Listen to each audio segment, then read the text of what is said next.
Hello, everybody. Welcome. We're really thrilled you could join us today for On Returning Home to Our Bodies.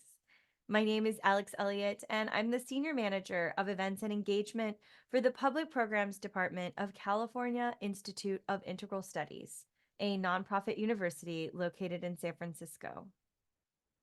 I know that tonight we are all joining from different places from all over the country and all over the world.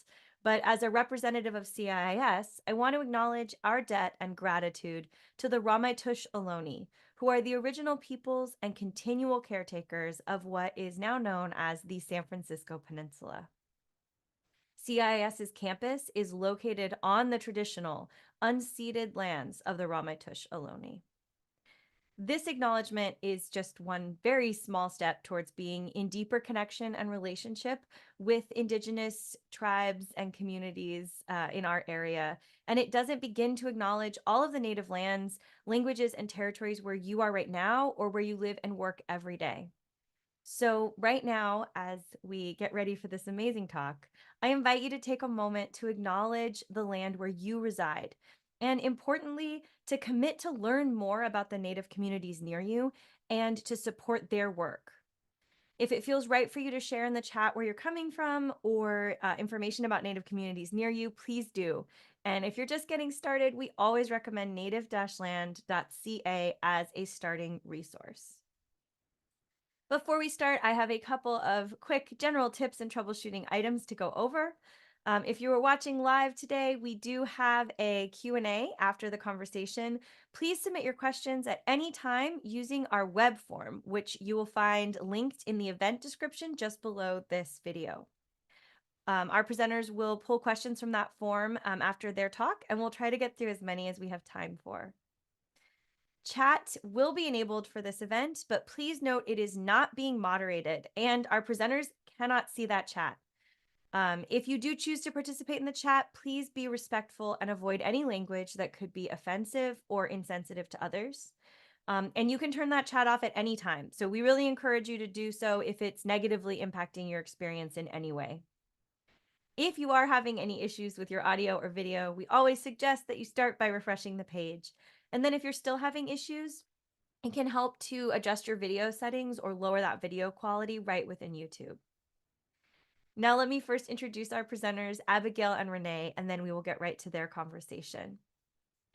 Renee Sills is a second-generation astrologer, intuitive, somatic educator, and practitioner, and the founder of Embodied Astrology, a community-based hybrid platform exploring intersectional astrology and the synthesis and application of astrology with other forms of knowledge, healing, and creating.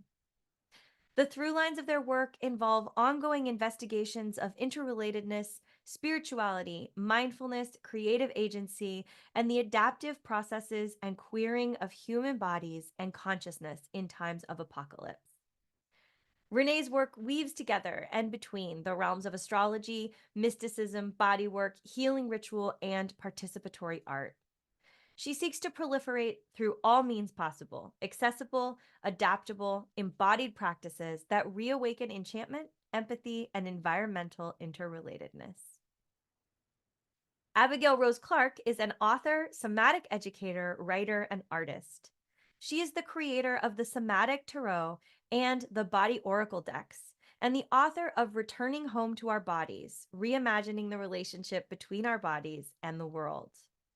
She has developed what she calls the Embodied Life Method, which centers on the relationship between body and culture and how we can use the inherent wisdom of our bodies to be in direct conversation with our creativity and our aliveness. Her work prioritizes exploration over assumed results because the body is always adaptable and always adapting. And now it is my pleasure to turn it over to Renee and Abigail.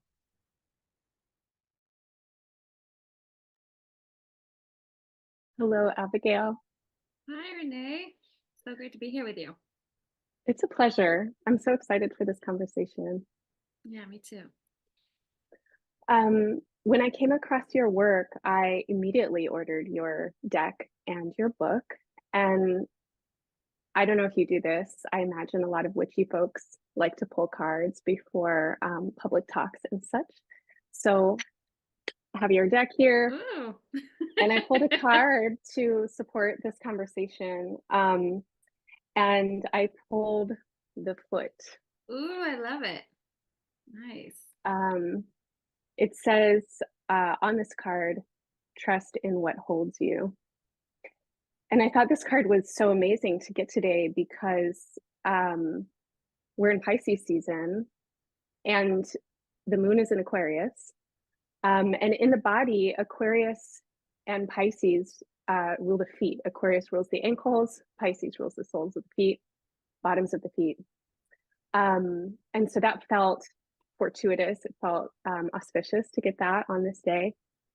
And it helped me prepare for our time together just by feeling my feet. And it inspired me to ask you what is holding you today and right now as you come into this conversation. That's a great question. Thank you. Um, I always start with the relationship I have with gravity as a supportive force, not just downward pull, but also this buoyancy that lifts up, because gravity is not just a downward pull. There's also the normal force that is a supportive buoyancy that comes from the earth and into the body. So in a literal sense, I have that, that I can feel through the chair and the floor and the structure of the home.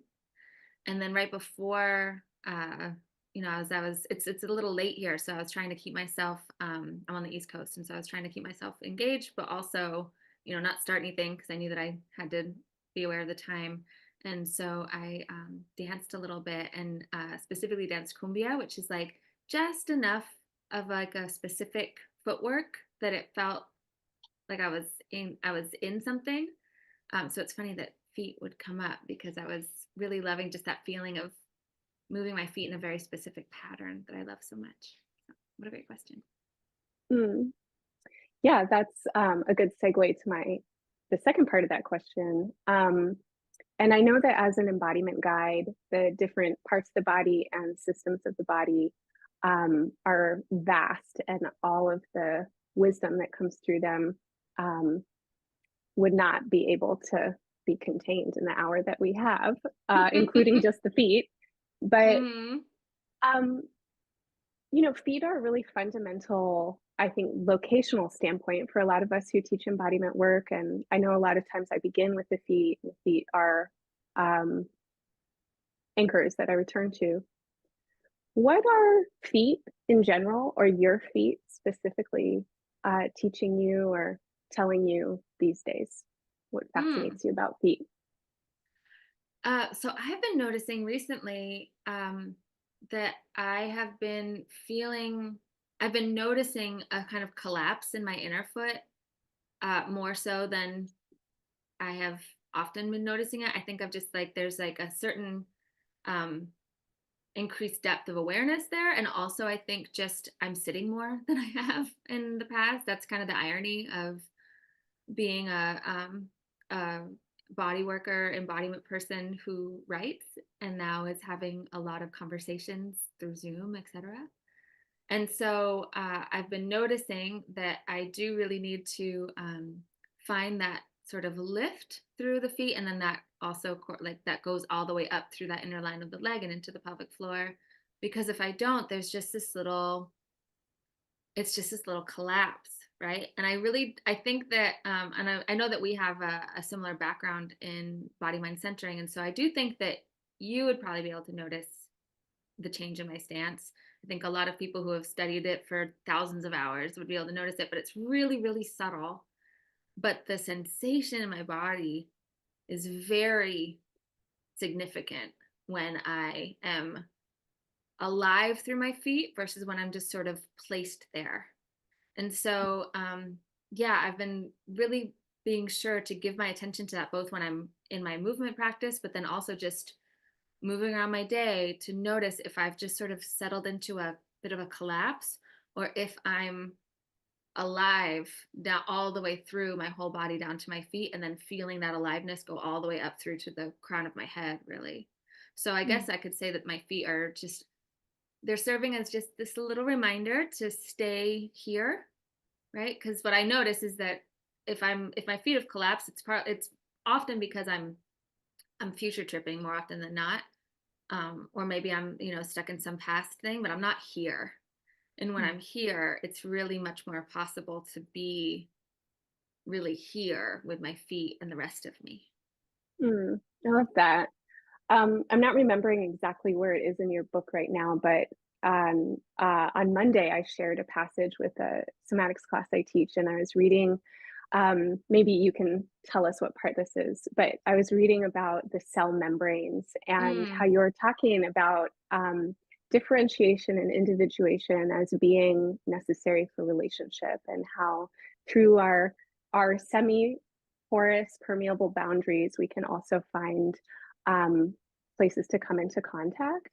And when you were just talking, I was really feeling how the relationship of my feet and my seat in this moment, coming into contact, is helping me support myself and support my stance. yeah. Yeah, there's a whole chapter on the semi-permeable boundaries. And Mm. the chapter opens with the line, we're creatures of relationship because we're creatures of boundaries. You can't relate to another if there's no other. So this idea that, yeah, I feel like there's a mistaken notion in some of the spiritual circles, certainly that I've been in, that merging is somehow the goal, and it's not, right? At least I feel really clear that it's not. That there is that if we can instead hold as true that there is a universe of universality to our experience. We're alive. Life has a certain layer to it that is keeping us in communion, we could say. But I'm me and I'm different than you. And because of that difference, we can find this really incredible edge between us. We can find similarities. We've been finding them this week as we've been talking before this conversation. It's been really fun. And also, but if we were exactly the same, that would quickly get boring and it wouldn't have that vibrancy. But if we can look for the vibrancy between the other, then I think that's where a lot of the fun lives. And in a similar way, like in my, to take it back to that sensation of the feet or the seat, if I'm collapsed into it and just sort of and forget that it's there, take it for granted, or not really engaged with it as a supportive structure, the floor or my own feet on the floor, then I've lost some of that vibrancy. So that the vibrancy of being in relationship with another is really beautiful to me. It's what you're saying is giving the wisdom of Earth, which is very deeply counter to a lot of people's assumptions. The wisdom of Sagittarius, which is your sun sign.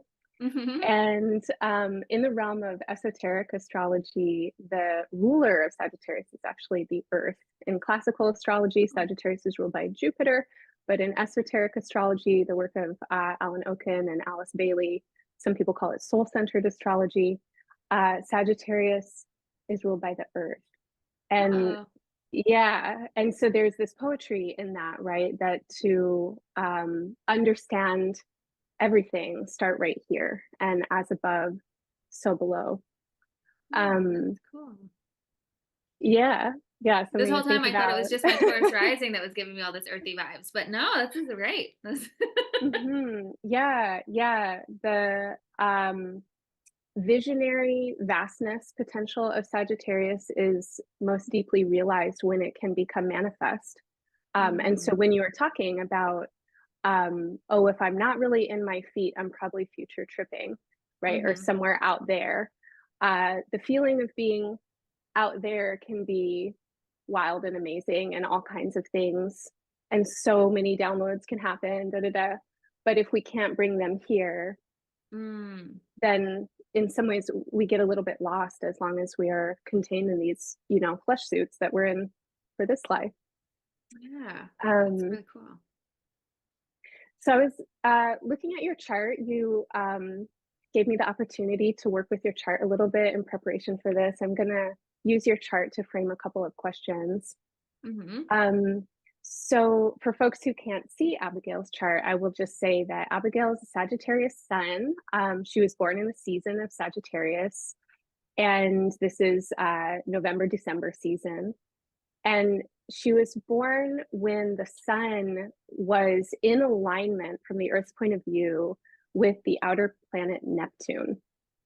So you're born at the Sun-Neptune conjunction.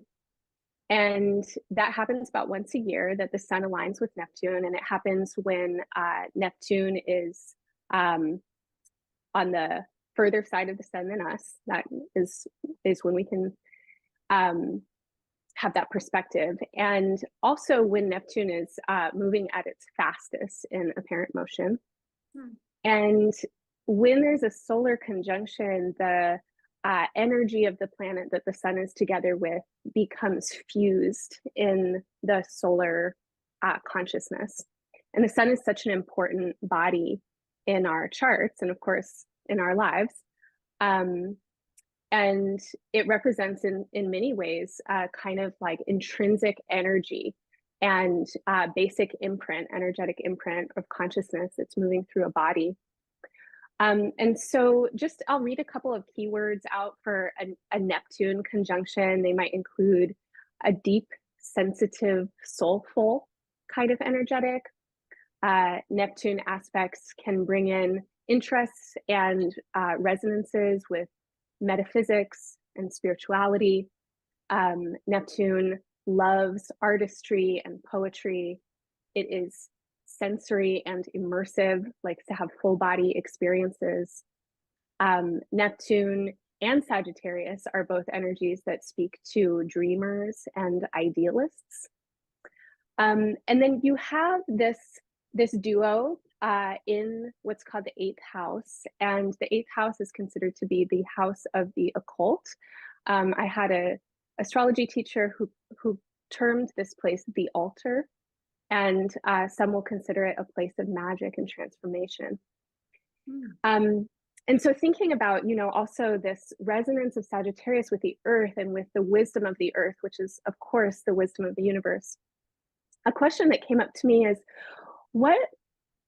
you don't have to get super specific if you don't want to, but maybe you do. What are some early memories or an early memory of recognizing your relationship with the vast intelligences that are here? And that can include all kinds of things, spirits, invisible, subtle realms. Have you always known this connection? Do you have any early memories of sensing it or feeling it move through you? Ooh. Gosh, there is this one memory. I remember very specifically being in the tub as a kid and feeling this like all over tingling sensation and like knowing that it was something magical and being like, this isn't just like shivers or something. It was like this feeling of like true aliveness. And none of the adults in my life really understood it. I asked them questions. They were just like, nah, it's probably just you were like cold. And I was like, no, it's not that. It's not that. And so I was an only child. I grew up in the rural area. So I spent a lot of time alone in the woods. And it became this kind of, like I didn't know what a dowsing rod was back when I was that little, but I would use that word now to describe it, where I would sort of like move till I found it, and then see how long I could feel it for. And now in my somatic work, I sense it as, this feeling of like cellular aliveness, where it's just this kind of all over tingling. And there's, I'm grateful that I've been able to develop more of a fluency with different sorts of feelings and different sorts of sensations. But yeah, so that was one. And then, in my book, I talk about, there's a chapter where I invite people to essentially go with me to a very special spot in the woods where I grew up, which is right where the wetland meets. Like it's right where the wood sort of squishes out into the wetlands, and just this, how it was this sort of liminal space. Again, I was little, I didn't know what liminal meant, but I knew that it was this kind of magical in-between place. And it still feels very alive.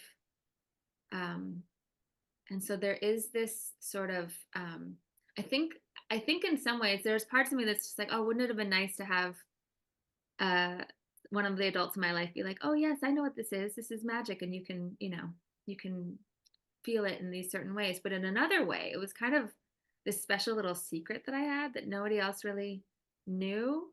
And so it meant that I didn't have anyone else's ideas about it. But I could feel it really strongly down there in that little spot where it was just so, I couldn't see it. You can't see a single other house. You can barely hear any cars. It's this sort of tucked away magical spot.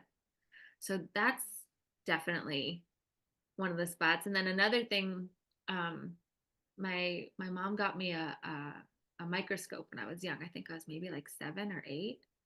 She got me a microscope and like one of those chemistry kits that I'm sure are not able to be bought anymore, because there was definitely all sorts of little like vials of chemicals that I think kids in the 80s were like a special breed. But I took the microscope out to the duck pond and got little samples and saw just all of this life that I couldn't see with my eyes, but then I could see with the microscope. And that was also this other, like I have a very clear kind of visceral memory of being out there and watching the world just kind of come alive, and being like, wow, well, if that's in this one little drop of pond water, like what else is there, So those are some pretty significant memories. Mm. I'm gonna carry the symbol of an ecotone into my Mm, work with the eighth house. The eighth house is the place where, when you read like a pop astrology book, it says other people's money is. mm-hmm. It's Yeah. right. It's a place of merging energies and where we come together, and our money, our ideas, our presences, our pheromones, get all kind of mixed up, and a sense of pure individuality, maybe always a myth, but any kind of sense of that is pretty lost in the sauce. And so Sun and Neptune conjunct in the eighth house, I would imagine definitely would resonate with consciousness of where interrelationship is all the time, and have a lot of Yeah. sensitivity. In the body, the sun, all the planets are associated with different parts of the body, and one place that the sun is associated with is the heart. And Neptune is sometimes associated with the the pineal gland, or the Mm, place where our dreams might somehow be inspired by, or the darkness can infuse and help bring us into a kind of more magic space. Um, and your Sun and Neptune are right at the end of Sagittarius, at a place where, if you were to look in that direction in the sky, you would be looking towards what's called the galactic center, or the galactic core, the place where our galaxy is swirling around. mm. And this is one of the reasons why Sagittariuses seem to sometimes channel otherworldly information, kind of just pours through them. And so a Yeah. Sun Neptune conjunction in this space, especially in the eighth house, I would imagine has a very strong embodied experience of really being a channel of some kind, Mm, and feeling that what might be moving through the body is not necessarily only of the body, but really comes from a larger source. And then the eighth house is also a place of inheritances. And mm. so this kind of brings up a question for me about what and who. And again, feel free to go beyond the human, but what and who has poured into you, or pours into you? And do Mm. you feel guiding and helping assist craft your work and your life? That's good. Yeah, it makes me think of, I remember when I was teaching yoga classes, weekly, many classes a week, there would be, I'm sure anyone that teaches, especially something that can kind of, it, I'm probably anyone that teaches can relate to this feeling where when you're in the zone, it feels like you catch this wave and everyone in the room is with you, and it's just like this is amazing. And then sometimes you don't catch it and it's just like, is this ever going to end? I just want this to be over. Oh my God. Totally. Yeah. Yeah. um, but so, that feeling, that's when I was doing that when I was in my 20s. And that feeling was just so amazing. And I remember talking with, I call her my somatic mom, Patty Townsend, about that feeling because it was just so good. Oh my gosh, it was just so good. And sometimes it would come in through meditation also, and I remember her talking about just, I remember coming in to talk to her one time when I just had the most astounding somatic meditation. I was like inside the cell. I could see everything. I could feel everything. I was just like, oh my gosh, I'm here. This is amazing. Time was on its own, like it like widened and expanded, and it was psychedelic, honestly, like no drugs involved, but it was just a really amazing experience. And I rode my bike over to the studio and I was just like, Patty, this just happened. And she was like, great, get ready for it not to happen for at least another 6 weeks. And I was just like, what are you talking about? She's just like, that's just how it goes. And sure enough, I think because there was something I was like wanting it, right? I was just like, come on, let me get back there, let me get back there. So there are so many places that I feel so fortunate to be filled from, both through my own, like ancestral heritage, but then also just the people that I've been so fortunate to learn from. And then, everything that you're giving me tonight about my chart, I'm just like, this is cool because there is something that seems like it comes through. And my book, Returning Home to Our Bodies, it's very much mine. Like I sweat, blood, and tears went into making it, but it's not mine. I don't really know how else to describe it. Same with the somatic tarot. When I was making the somatic tarot, I got woken up in like the pre-dawn hours every day for weeks, months, with this little voice being like, make a tarot deck, call it the somatic tarot, make a tarot deck, call it somatic tarot. And I was just like, I don't know enough to do that. That's ridiculous. But eventually it was just like more annoying to get woken up and not do it than it was to actually like go downstairs. And I was living in the jungle, and so I would light my little candle and listen to the jungle come alive around me, and just little by little go into these archetypes. And it just really like came through. And that was in 2018 was when I started it. And this deck feels very much alive. Like I feel like I am very much in a relationship of tending it, similarly to the body oracle, the deck that you have, very similarly to the book, where now I'm just like, okay, I know I need to care for these beings really that have come through me and have changed me completely in their coming, right? Like I'm not the same person that I was before I started writing the book. I'm not the same person I was before I started writing the tarot deck. It's like when there's a big creative process, it changes. So that's also, I think, a big part of it is the practice of listening and letting myself be changed as I go into that creative process is I love that the eighth house is the altar, so much better than all the pop books saying it's other Mhm. people's money. I was always just like, other people's money, like, sure, yes, please.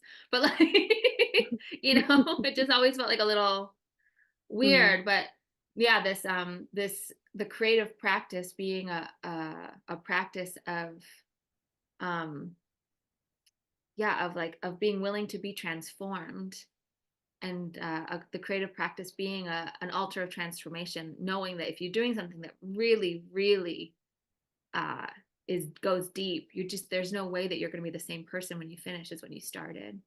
Mm. So yeah. Mm. Yeah, absolutely. Um, over the last couple of years, you have been going through a generational transit or a generic transit. Um, a lot of people know about the Saturn return. People make a big deal about Saturn returns.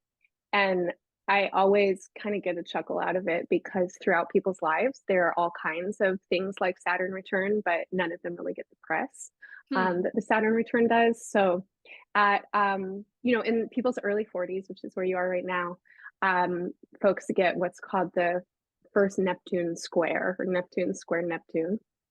And so Neptune in transit has been moving through the tropical sign of Pisces since 2011. And over the last couple of years, it's been squaring your natal placement. Um, a lot of astrology books will tell you that this is a time of deep confusion. And in some ways, the past work has to dissolve in order for the new dream to emerge. It comes around the same period as the Uranus opposition. Some astrologers fondly call that like the midlife awakening um, time, midlife crisis, midlife awakening. Mhm. Um, and for a lot of people, and I'm here too right now, there is kind of a slipperiness. And so what might have been in the past, it needs to break down, the form needs to dissolve so that something new can happen, some new dream can come in. And sometimes it feels like a big deal, and sometimes it feels like a natural transition.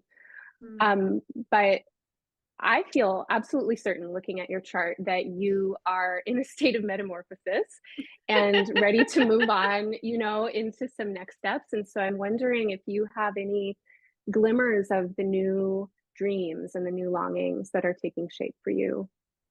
Gosh, this is so I'm going to carry this question in forward. I'm really excited to sort of roll it around like a soft stone. Um yeah, I have felt myself changing lately. Um I have felt myself be I think that the work of the ecotone is working on me where uh there is a bit of a there's a certain amount of softness that's come in since I crossed that threshold into 40s. Mm, Um, and I think, and in and in some ways, maybe it was just like all the existential crises that writing a book was for me. mm, Like, oh my gosh, thank goodness for my developmental editor who first reached out to me about writing the book and then has become a friend, Tim McKee. He seemed to have a sixth sense, and he would just like send me an email and just be like, "So how are the existential crises going?" And I'd be like, "Can you see me? Like, how do you know? Like, what's going on?" So I think that it was just like this constant, like it was like very much the imaginal cells in the caterpillar having to just like become absolute goo. yeah. Um, I don't know what's gonna come next. Like I do have this sense that like something's coming. The book's been out for almost 2 months exactly. There's this real sweetness in getting to see something so dear to me out in the world. I love it. Getting to talk to people about it too, like getting to have this conversation with you, but also when I do readings and book sightings, like getting to talk to a room full of strangers about this book is really amazing. But I'm not sure. I'm honestly not sure, but I'm really I feel more ready to be kind of carried along than I did before I went through the crucible, honestly, of writing this book where I felt like I had to somehow muscle my way through things. The My muscles are definitely not the lead in this right now. I don't Mm, have any I'm excited to find out and come back to you and be like, "Hey Renee, I figured mhm, out what I'm doing next." But right now, it just feels like, okay, let's see, right? Let's see what this little trio too of friends, the body oracle, the somatic tarot, returning home to our bodies. I feel like I'm also like listening to them and being like, what do y'all want? mm, mm. Yeah, I resonate with that. I'm a year younger than you and also have been going through this transit. I'm also Neptune and Sag person. Hmm. Um, and what you were describing was kind of bringing to mind how I feel that a lot of the work that many of us that are engaged with embodiment and somatic work are recognizing in our own practices and also bringing forward is the work of yielding and softening and listening and deep listening.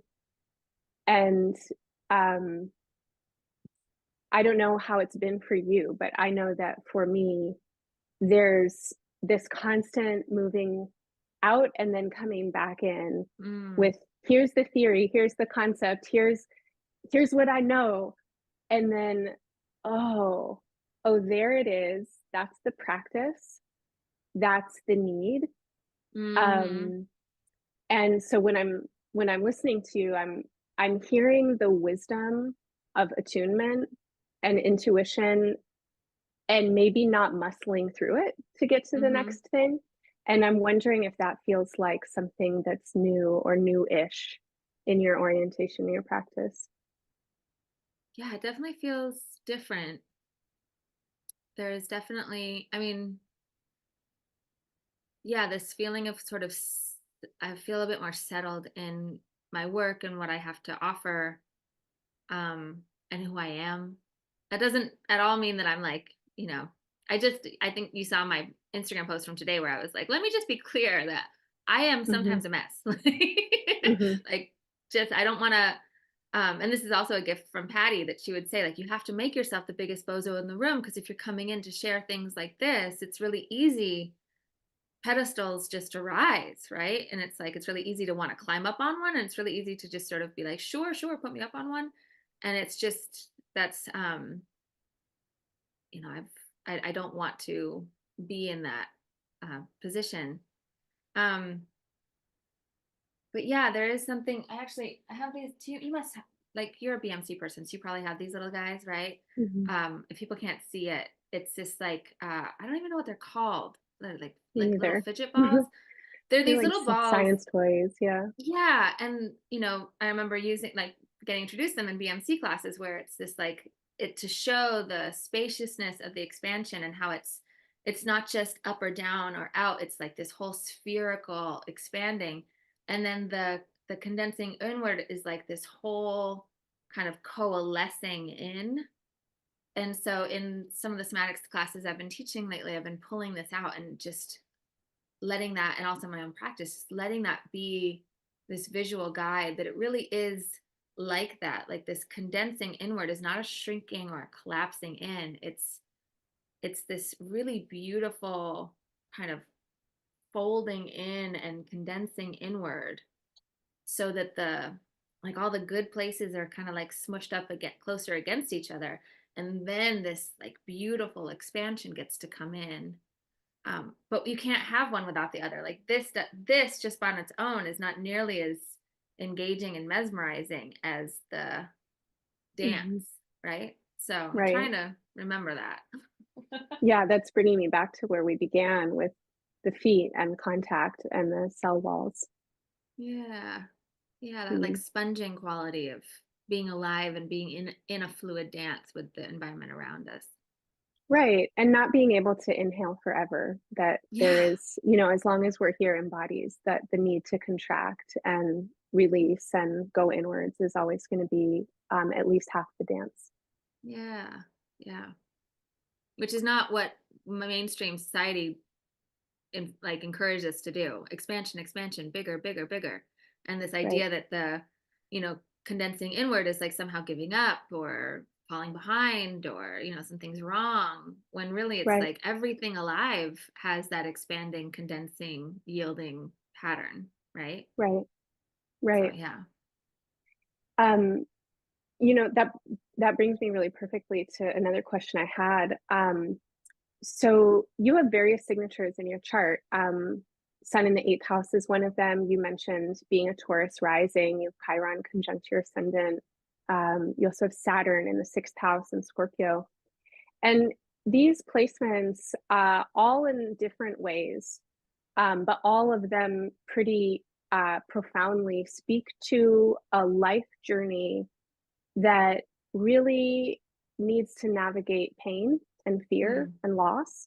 Mm-hmm. And that in that journey, there's also wealth and healing and teaching. And when I say wealth, I mean resource, I mean like expansion.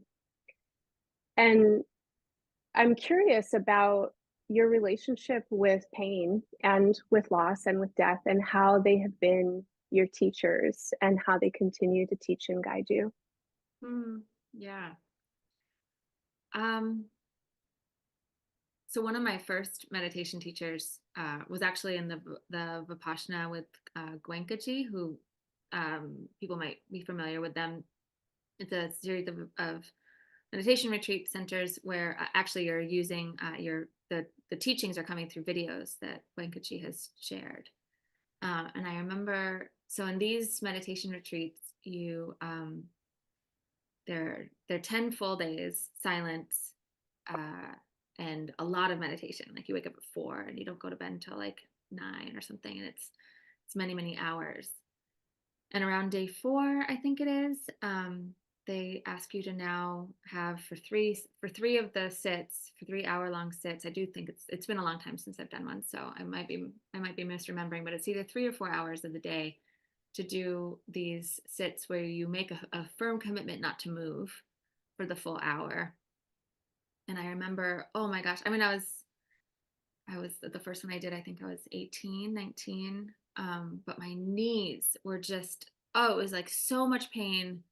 And I was just like, my body can't do this. This is just excruciating.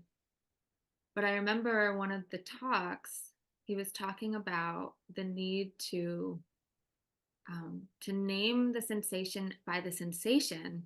So tingling or heat or pulsing or tickling or whatever it was, to name it a sensation. Because as soon as you name it pain, now you've put it in the box of pain. And now all your other experiences of pain are going to come in and influence your experience of that sensation.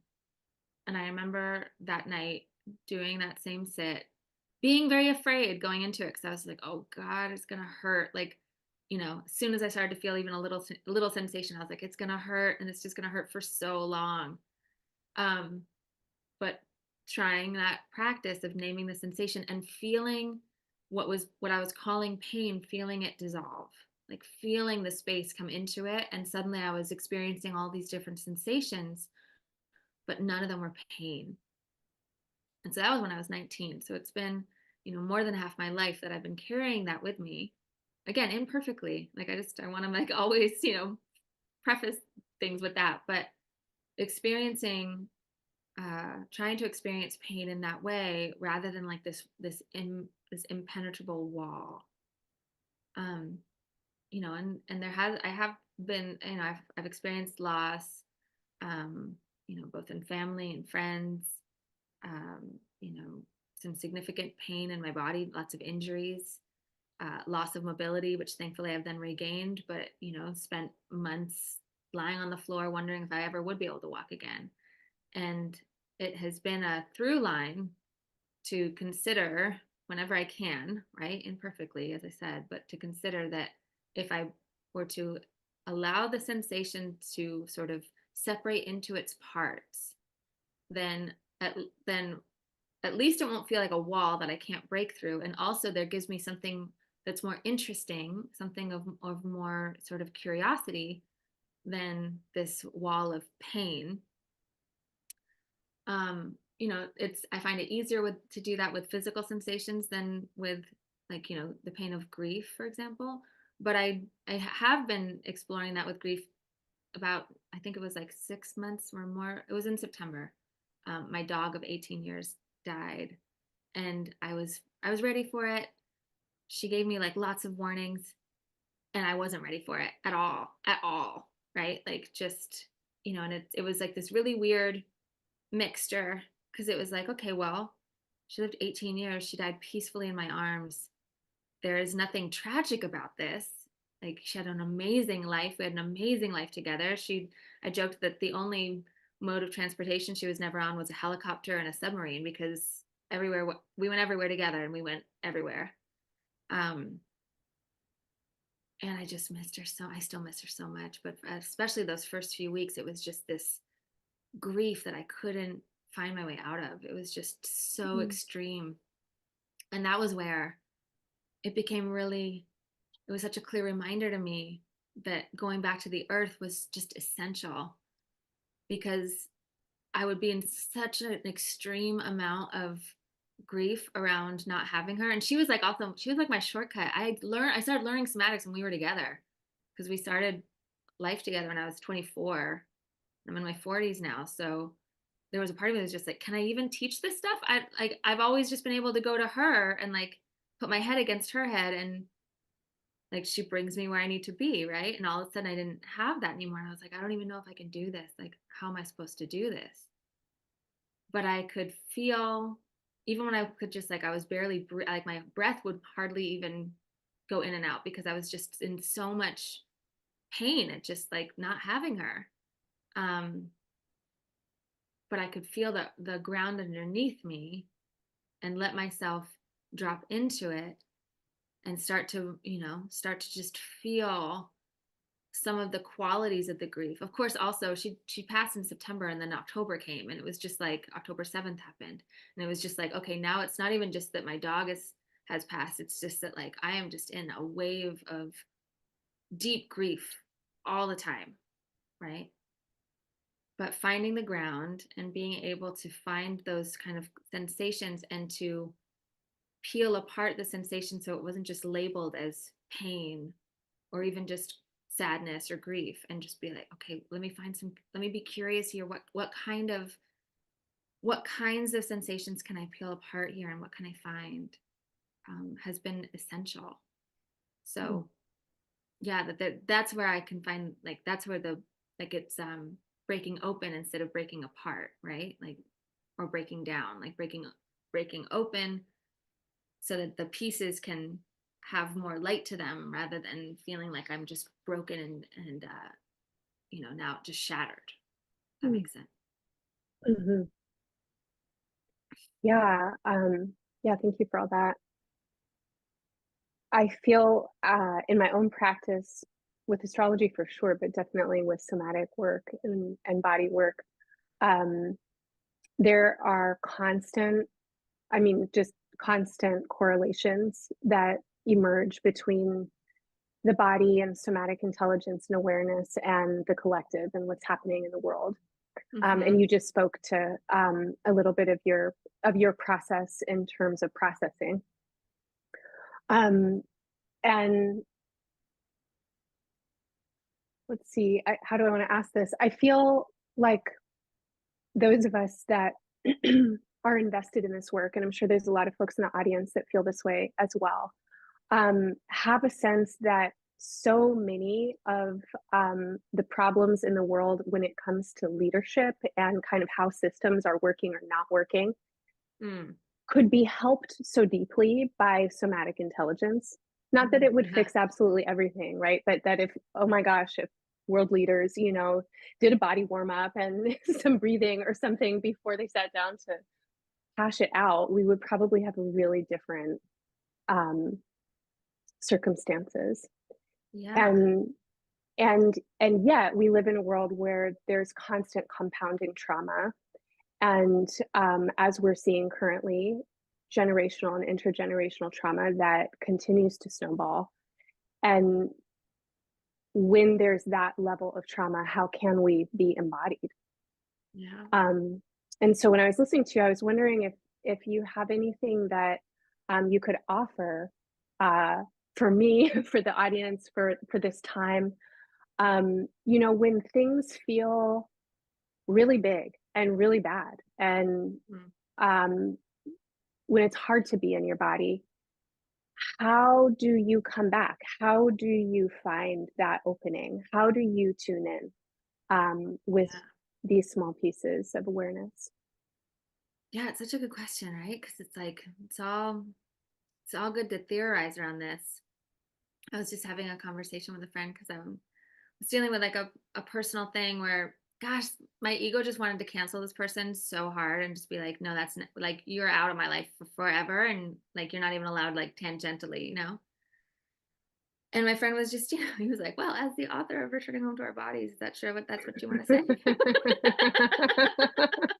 I was like, yeah. The author of Returning Home to Our Bodies cancels their friend. Exactly. That's it. You're done. Gone. And I, in therapy, in conversations, in my own, practice, was just like, okay, yes, I'm hurt. Yes, there is definitely a desire to just be like, that's it, over. And if I can't use my work right now in this scenario about this, big, but also comparatively, relatively not so big thing, how can I say that this work works, you know?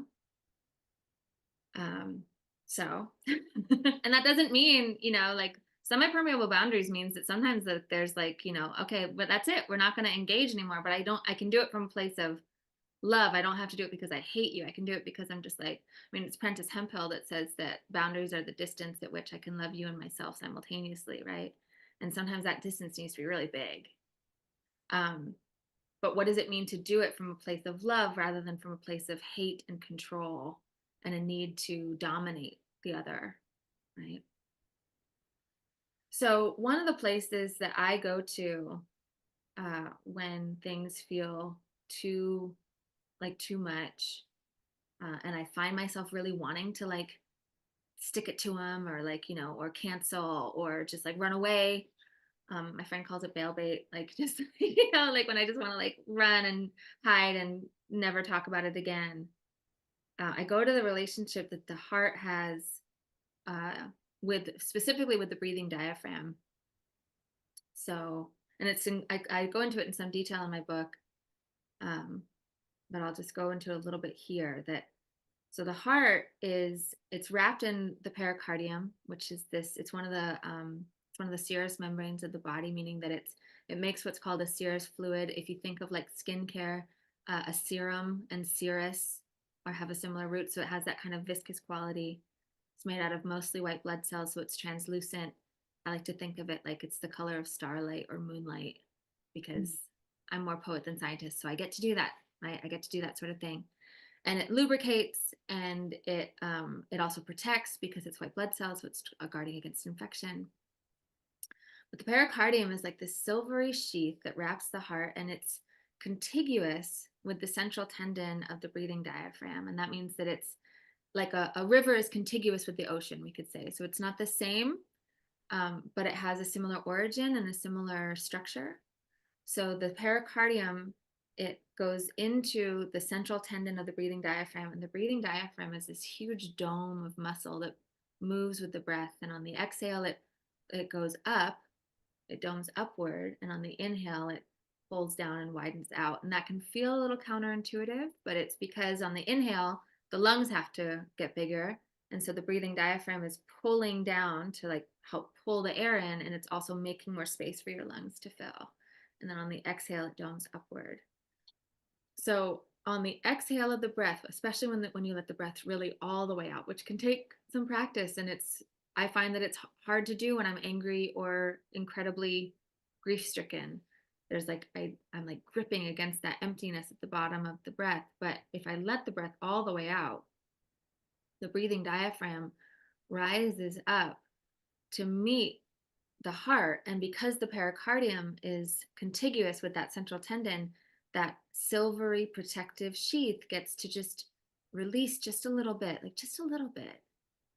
But it's enough that my heart can rest just a little bit on that doming mound, like this earthy mound of muscle. It's big, thick, wide muscle that moves. People call it the bellows of the breath, but I don't like that. It's more like a jellyfish, like it undulates in the body. And so when I'm feeling really fraught or really grief stricken, sometimes it's helpful just to give myself that mental imagery, because it's something to think about that isn't what's so on top for me. But then also it's something to feel for, that when I let the breath all the way out, like really let it out. So people can do it, like I'm doing it a bit, but I'm talking, so it's not quite as deep. But if you're sitting at home, you can try it, to let the breath all the way out and feel for that moment when you can just feel how the heart drops a little bit, and it's stitched in to your body, like it's stitched in deep into the center of your chest. The pericardium also helps to anchor it there. But there's just this little drop, and in that moment when the heart drops, I find that it's like this crack where what's really there to be felt can be felt. So I might be feeling angry, but what I'm really feeling is like truly hurt or sad. It's really different to feel those two things. Or there's also just, I might just be feeling the enormity of heartbreak, especially heartbreak at something so big like what we're collectively navigating, where it's like as individuals, it feels like there's nothing we can do. We've felt like that for months now. But there's just this space where when the heart can drop,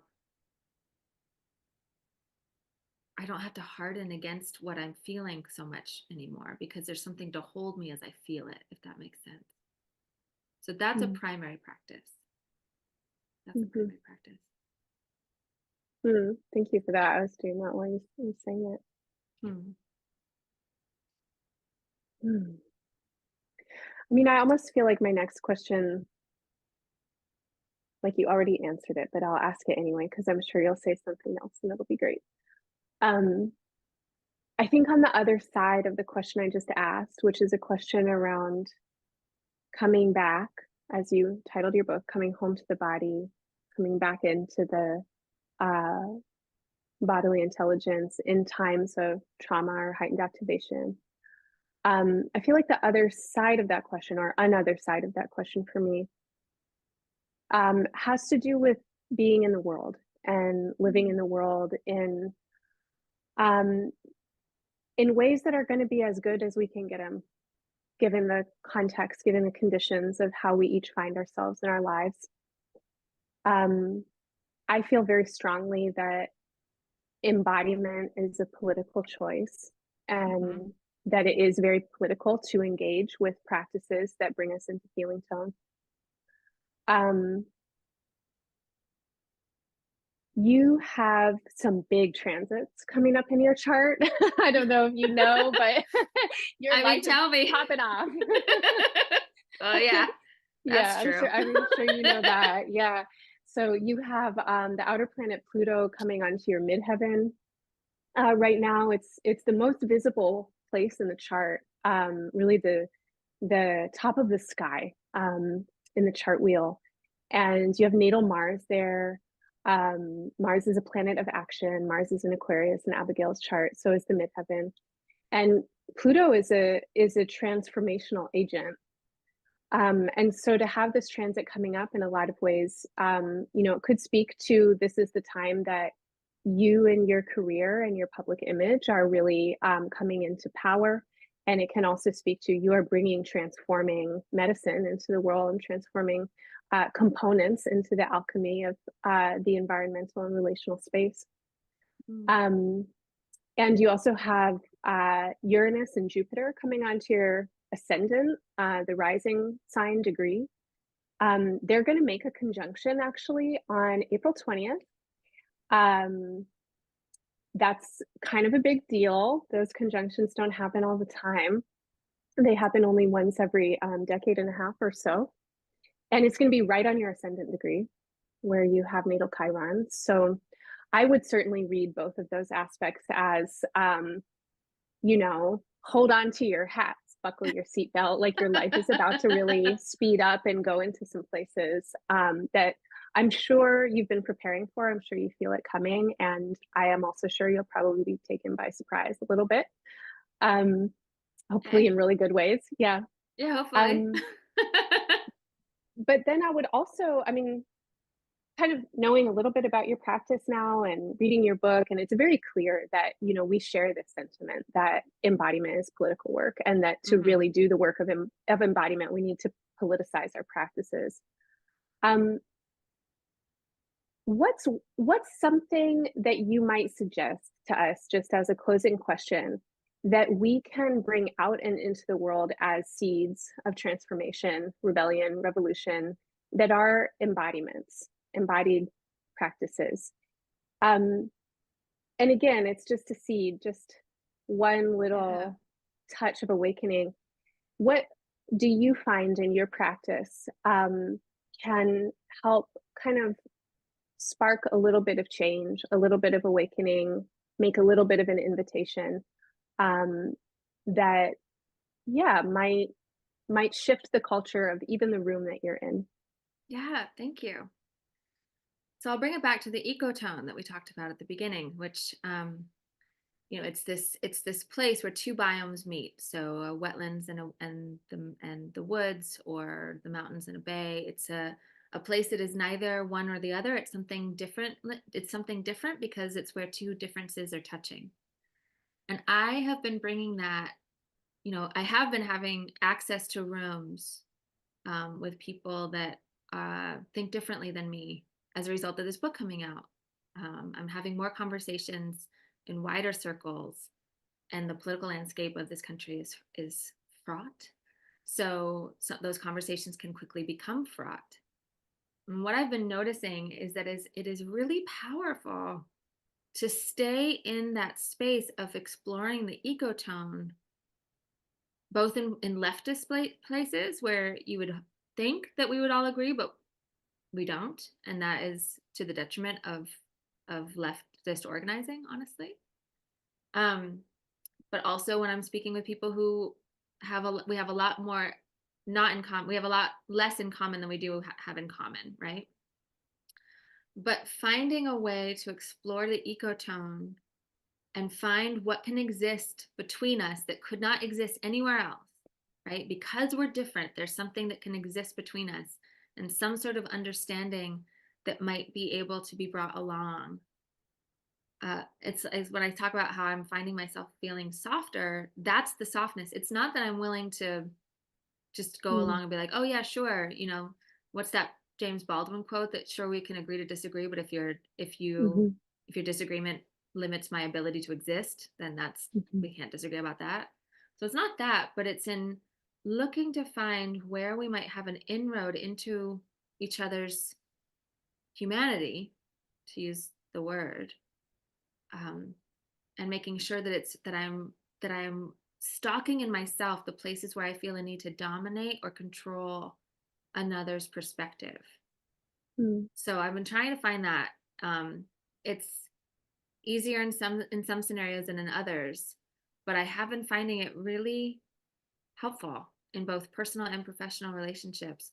And so I think that can be, I hope I'm being clear enough as like what a seed can be, but I think that can be a seed, and it's specifically not trying to like be moderate or, you know, let things slide. I think I actually let way less slide than I used to because I stay in the conversations longer. Whereas I Mm. used to I would pop off and just be like, I'm not even going to have a conversation with you because of what you just said.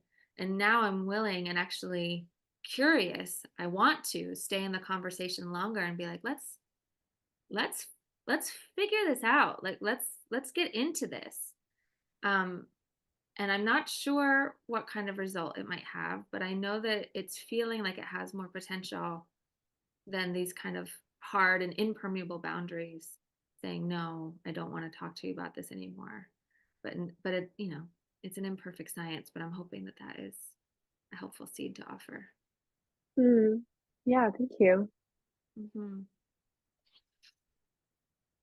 I feel like those answers are great segues to some of the questions that came in the Q&A. And since we're at the time of transition, the ecotone between our conversation and a larger group, um, Yeah. yeah, I'll transition. And um, the answer you just gave feels like um, yeah, maybe we want to move from there to a question from, I'm not sure how to say this person's name. One of our audience members is asking, do you have any recommendations for immigrants who have two homes and struggle with not belonging truly in either home, and how they navigate a transnational space and borderlands? Hmm. Thanks for that question. So I have a home and chosen family in Mexico. I'm not Mexican by heritage, but I've been claimed as family there. My goddaughter lives there. My compadres are there. I definitely have a significant part of my life there. Um, and so I would say that, I can speak to it from that perspective. It's tricky. I talk with friends who are of Mexican descent about how sometimes I even feel tricky about even knowing how to show up in authenticity about my relationship with Mexico and with my family there that are not, it's not blood family, but my comadre gets mad at me if I imply that we're not family. She's just like, what are you saying? Um, and so it's a tricky space to hold. I would say that for me, it has been really important to acknowledge to myself at least, and then also out loud, that I am who I am because I live in both the worlds, right? That the experiences that I have in this dual life make me who I am, which is neither this nor that. It's an ecotone.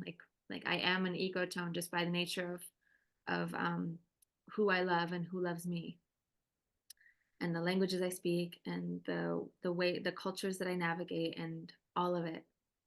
Um, so I think that well, I can't speak on, there's a lot that I can't speak to. There is also this beauty that comes in being of both, that that doesn't often get celebrated because of just the nature of the overculture that we live in, but is such a place of richness, right? Um, so I would say that, as much as if there's any way of acknowledging it, and at least to yourself honoring that you are who you are because you don't fit into either one completely, that might be a place to start. Do you have anything that you want to add, Renee? Yeah, I think the same person asked a kind of maybe a follow-up to that question, and Mm, they asked, how can we find a somatic opening to feel the body as home while in constant mental and physical transition between lands, continents, cultures, etc.? Um, and I really love what you just offered. And I guess from an astrological perspective, what's coming up for me um, has to do with what are called relocation charts. mm, And some people might be familiar with astrocartography, but it's a way to see where planetary lines of influence get stronger depending on where you go. And each place, has its own vibe. I'm sure you feel that traveling between Massachusetts and Mexico, that there's like a really different vibe, of course, different culture. mm-hmm. You probably feel totally different in your body. I'm sure you want to wear different clothes, eat different foods, etc. Um, and so I guess what's coming to me is that we can be at home in so many ways. And I know that certain places that I call home are home to just a few parts of me. Like not like all of me is there, but only some of me really gets to come out. Mm, When I'm on the West Coast, I'm I'm a particular version of me, and when I go to the East Coast, I get to feel a different version of me come through. mm-hmm. Um, and yeah, I feel that the somatic opening and to feel the body as home is also to feel um, the way that home can be a journey. And, Mm-hmm. like your book title says, returning home, um, I think is kind of a process and an evolutionary experience that home will continue to evolve, that the sensation of home will continue to evolve. Um, and not coming from an immigrant experience, but definitely experiencing living in multiple places throughout my life, uh, needing to find home in my body has been uh, a major anchor for me because so many places um, don't always feel like the place themselves would ground me. But Yeah. understanding that, oh, I have these different aspects of my expression and I can be at home in this way of being and at home in that way of being. But also, in some ways that feel very human in a certain way, like, oh, there's always a longing, to feel completely at home. And maybe that only happens when we let go entirely of um, attachment to particular ideas of what home would look like. Mm, yeah. Yeah. That makes sense to me. I just had my first astrocartography reading done, and my Venus line goes right through my home in Mexico, which I was like, oh, that does make some sense. It really does. Um, Yeah. yeah, and then an additional part. I think that when we are really honest with ourselves about where, like, a somatic practice gives us a fluency in how we feel in certain places and with certain people and at certain times and in certain seasons. Um, and with a patient and persistent practice, we really get to see the patterns emerge, right? It's something that you can't get in just a 5-minute session. You have to keep coming back and come back through the cycles and through the seasons. And, you know, I know far less about astrology than I know about some other things, but even just getting to see in myself, like, oh yeah, I can see these differences come up when the stars are doing certain things, has been really, um, it's given me a lot of insight. And then because I am getting this fluency, it's like learning any language. Because I have a certain fluency, now I can have I have more information. So, for example, um, and in my book, I go through this practice of exploring what safety feels like or what calm feels like in my body by using memories from my grandfather, from my compadre in Mexico, from like different experiences in my life where I can see, oh yeah, when I feel calm and safe around a person, my shoulders drop. I lean almost like at least a little bit back into my seat. I feel a certain warmth and weight to myself. And then I now have information so that if I start to not feel that way, it's like, oh, am I not feeling that way because a memory's coming up and I'm kind of living in the past rather than in the present? Am I not feeling that way because these just aren't really my people? And that's okay. I don't need to judge them for it. It's just not really my people.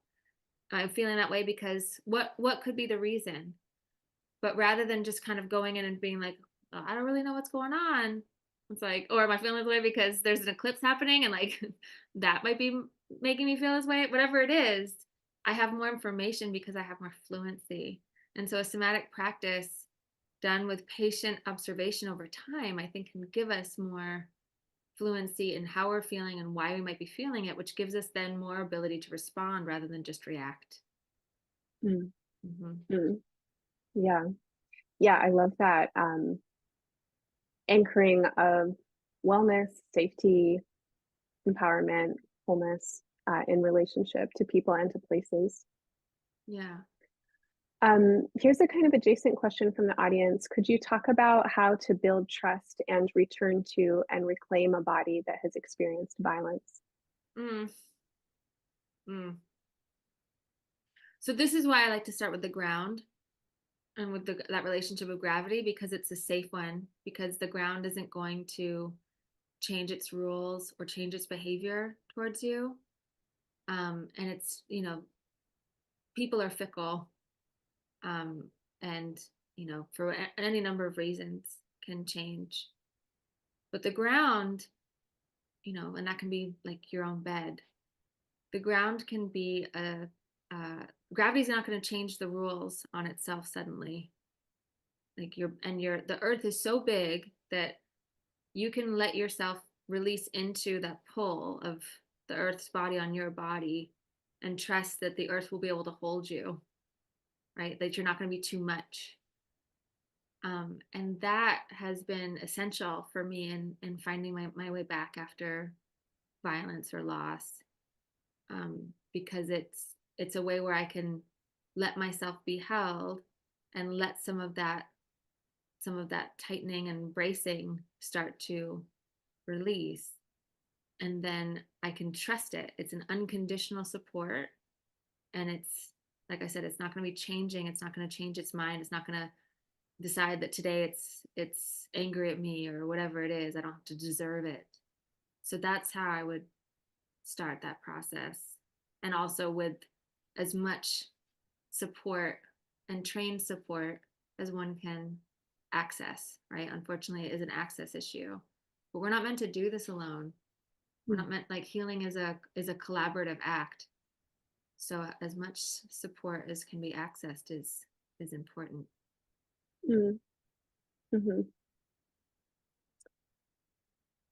Yeah, I feel like, when I work with clients often that and in my own experience of coming back after violence and after trauma, and it's funny to be in embodied field, embodiment work, and to say, um, I think for me, sometimes it actually helps to start outside the body and to remember that my essence is infused in my body, it's infused in my mind, but my beingness is more than my body, it's more than my mind, more than my Mm. sense of self. And contacting the numinous and the spirit um, before I try and come back into the flesh where a lot of memory lives and there might still be that resonance of violence. So that when I come back into the flesh, I can come back into the sense of infusion of spirit, and that's my entry, that my entry is divine, my entry is holy. Um, and then from there, it spreads into the flesh and the tissues and the cells and the memories. Hmm. Yeah, that's beautiful. Would you share your thoughts and ideas on how we begin to work together to shift culture? I love this question. And Yeah. I'll also Yeah, just I want you include to a answer little too. shout out to you in this question. There, the audience member is giving you gratitude for writing this gorgeous book Mm. and reminding us of the inherent awe and magic in us and the earth around us. So Oh. yeah, please share your thoughts and ideas on how we can begin to work together to shift culture.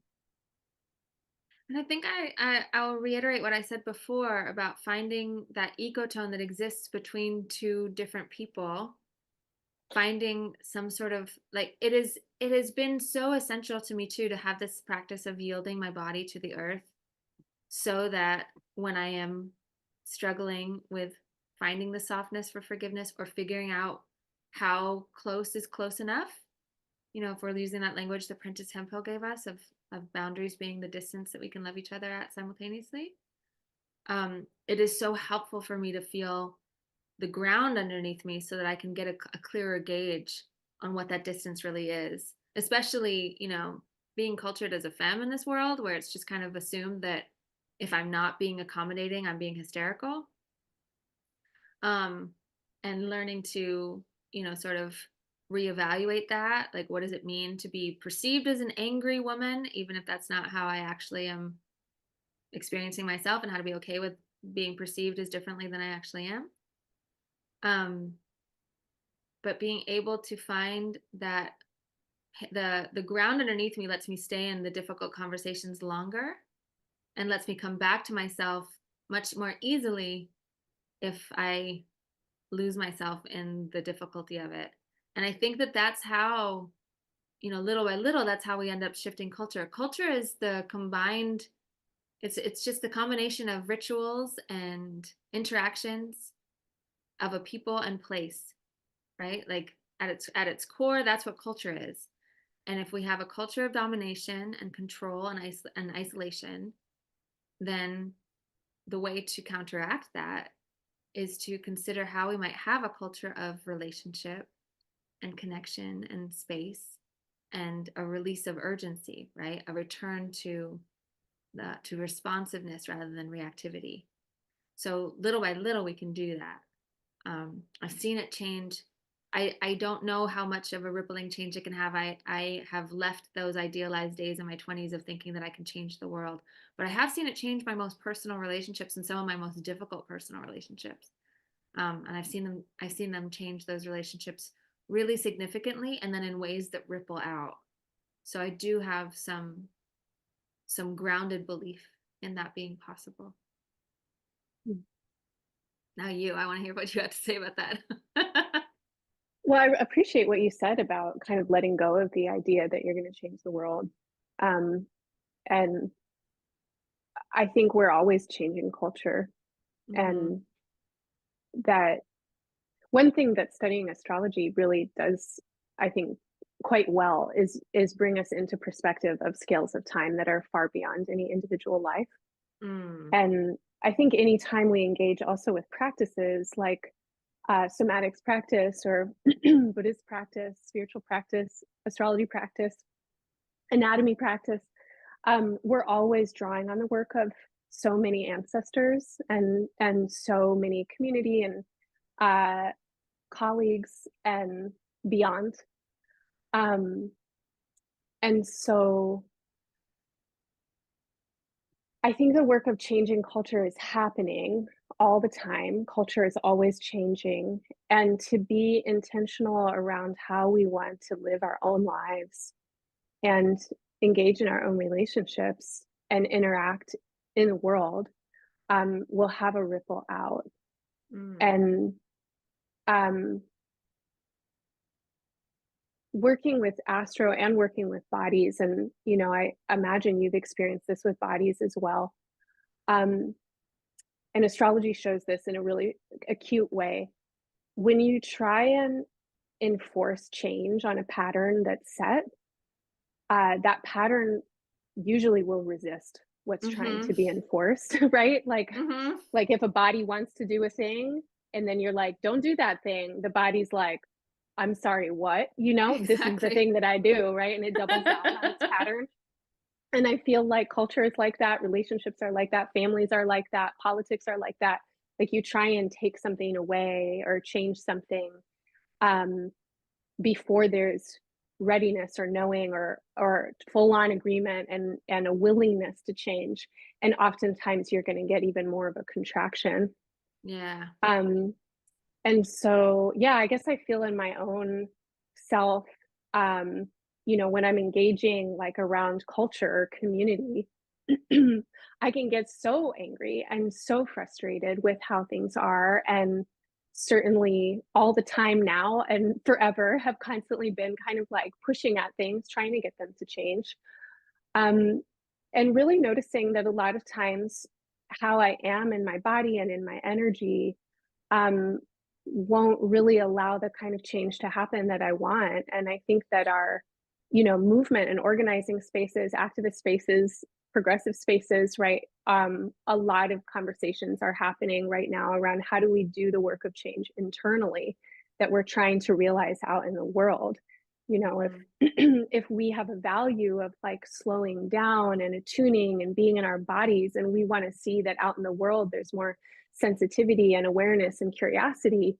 But then we come into our meetings, we don't take any time to check in. Everybody's go, go, go. Everybody's stressed out. And then we're all busting our ass trying to write copy about how we need to slow down and be in our bodies. It's like, that's not Yeah. it. That's not the vibe. Yeah. So, yeah, I think for Yeah. me, there's something around just accepting and really leaning into we are changing culture. And Mhm. I'm thinking of an anatomical um, analogy too, and you probably have the more of the science with it. I know you're a poet more than a scientist, but I think you're more of a scientist than me. But um, I remember learning in body mind centering that the blood pools before the veins form around the blood, Mm. and so in our circulatory and kind of vital force systems that the blood is there, like there's this vitality that's already collecting, and then Mm. the distribution methods come in. Mm. um and so that occurs to me right now of just be the change. It's kind of corny, but No, that makes it sense. keeps landing. Yeah, that makes sense. Yeah, I know that we were talking about in our conversations before this one about the I was sharing with you how I'm really moving away from villainizing anything. Hmm. And sometimes I wonder how if I was to like sit in a room with my 25-year-old self, how that would go because I was so I really was like, I was very clear that there were some things that were just like evil, right? And the man and the systems, like, were definitely I would definitely name them as that. And while I still feel very clearly that there is a lot that is truly broken and that there is a lot of that we live within systems that unfortunately thrive on disparity. Yeah. And I am finding that villainizing anything, it limits me from being able to learn from everything. Mhm. And it only just isolates me out into my own little echo chambers rather than letting me have conversations with people who might very well not agree with me on many things. But that's again, like if I can find that, if I can drop the story that you're wrong and I'm right, and I need to prove that you're wrong and I'm right, and therefore I'm good and you're bad, Mm. then I can find something that exists only between us, right? I can find a way that we can that we are creating some sort of ecotone habitat together and grow from there. And it also just feels better than villainizing. It feels more, I feel like I have more space for others in all of their complexities rather than immediately rushing into this thing of just like, no, that's a bad, wrong person. I mean, there are Mhm. limits to my willingness to do this. Obviously, like I have my limits, but when it's just in like the day to day, it's been really helpful to me. And even just with systems and histories and, you know, just being willing to learn and be malleable without being willing to, lose my own integrity feels really important. And I find that that going into the earth of my own body is what allows that to happen. Mm, I love that. Mm. Abigail, how would you start incorporating an embodied somatic practice? And do you have thoughts on if it should be done individually or in a community setting? Mm. I think practicing in community is the way. I mean, I think that, somatics is an individual practice. It's always going to be individual, but I think that there's something really beautiful to practicing in community. I've been leading a ongoing somatic learning community called Anchor Community for I think, well, since like I think 2018, so it's like it's like 6 years now. We meet every week, but on Zoom. We practice together, and that has been so important for me. Like it went like we started it before the pandemic started, and it's been essential to my own like ability to kind of stay present. That's where I tested out a lot of the ideas in the books that I shared in the book. Um, in terms of how, so that's just like a little plug to like, yes, absolutely practice in community however you can. And there are really amazing communities out there to be practicing in. Um, and I even share in my book some ways, some ideas on how you can create a community and how you can, like bring that practice, like hold that practice as a community. How to integrate it. I mean, I keep on, I probably sound a little bit like a broken record, but really it's just to come into that relationship between your body and the earth is such a profound thing to do. To feel your feet, to go back to where we started, to feel your feet or your seat or your body resting against the bed, the chair, the floor. If you can get outside, that's ideal, but it's not always possible and it's not always ideal. Sometimes it's cold and raining and it's just not the right time. But this recognition that when you let your body drop into gravity, it will be supported, it will be held, and that there will be this buoyancy that reverbs through it because every action has an equal and opposite reaction, right? You can remember that from 8th grade science. So the more I let my body's weight be held by the earth, the more support I'm going to receive from the earth into my own body. And that can be like 30 seconds, right? It doesn't have to be this long and precious thing. It can be, and I think that those things are great, but it doesn't have to be that every day. And especially if you're starting it out, I would say, could you try like just a couple breaths of feeling your body resting on the earth a time or two a day? And that way, the body, I do believe that the body's going to want more. Like you're going to want more because it feels bad. It feels good. But if you try and force yourself to do something for an hour or get yourself to a class or like feel like you have to like, you know, make this whole big show of it, there's just too many layers of barriers, right? And it's like what you're saying, like if you're in a pattern, the chances are you're going to not want to go, you're not going to not want to leave that pattern. So how might you meet yourself where you are and let yourself just be held, even if it's just like when you go get into bed, just letting yourself actually meet the mattress, right? Like drop yourself into the mattress before trying to fall asleep. I think that's a good way in. Mm. So we have one more question, and you just mentioned, I forget exactly the words that you used, but you were talking about, oh, you could go outside, but if it's cold, maybe you want to stay in. And so one of our audience members asked, um, how can we incorporate the seasons into embodiment practice? And I wonder if in the Anchor community you work with seasonal practices.